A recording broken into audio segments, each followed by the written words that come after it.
Nowadays, and even back then, it was rather common to see people hate on X5 and see it as a downfall of the series. However, I believe the opposite. While the game lacks some things such as using crouch to instantly dash, or having a saber as X, the overall controls were improved from X4. Dashing is less delayed, and the new charging animation is more satisfying in gameplay.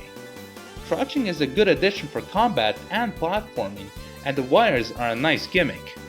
It's also great to see that playing as one character doesn't lock you out of using another, unlike X4, which opens up a ton more gameplay opportunities, and it's also nice to see the fort armor return.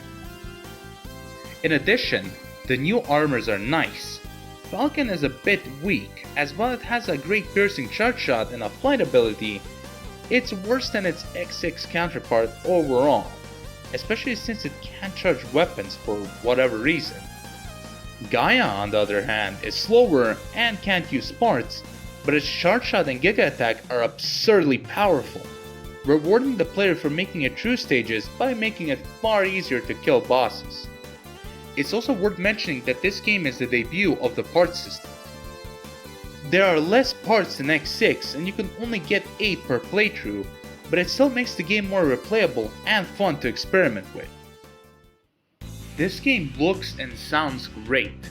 The sprite art is very well done, and while some of the pre-renders are very unpolished looking, I think the color palette and composition is mostly great and better than X4's despite the far less polished look. The soundtrack by Naoto Tanaka is one of the best in the series and has a very distinct feel. I also really enjoyed the new heads-up interface compared to the X4 one, even if the virus UI being there at all times is odd.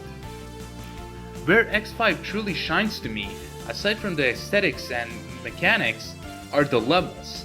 They take concepts from previous games, such as a set of moving vehicles or an airport, and improve them heavily.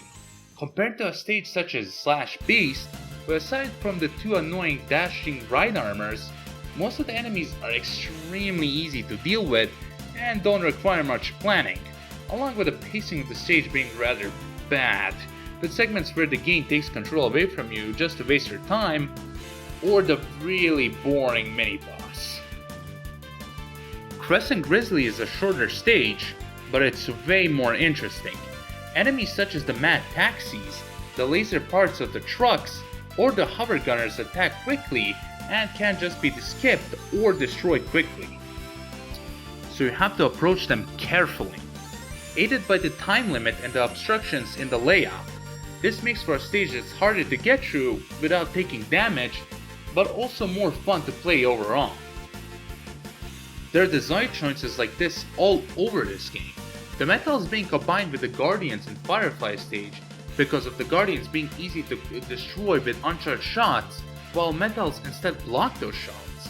While the Guardians themselves can block charged shots, because of that, a level 2 shot is best as it can take out both of them if neither of them are using shields at that point. Or, for example, there's an actual path choice in Dynarex's stage, where both paths are completely different. You can access the armor part with either of them, but they're entirely different in gameplay, one of them being a challenging right armor section in lava, while the other is an escape battle from the Naranoid mid-boss.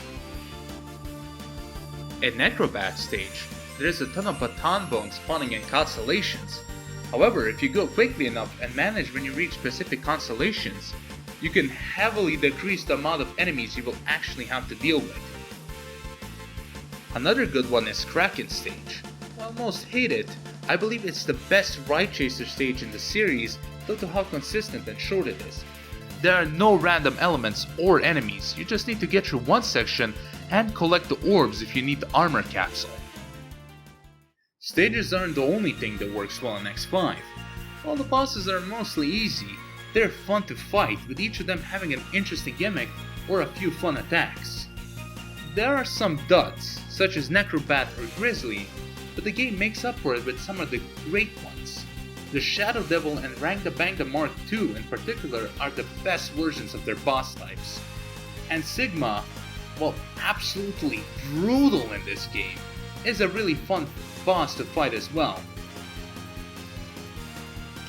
While X and his Fort and Gaia armors are great in this game, Zero is really fun to use. His Giga Attack pierces and destroys enemies. Electric Blade and Quake Blazer have better controls than their X-Port counterparts. Twin Dream works well for enemies you can't reach, and his Crescent Sword and Flying Splasher are incredible, with the former increasing his damage and range heavily, and the latter being a temporarily invincible, controllable, and longer lasting air dash. One technique he has though is Wind Shredder, which doesn't have much use and prevents you from doing the Saber dash cancel, which I personally think is annoying. X5 is not flawless.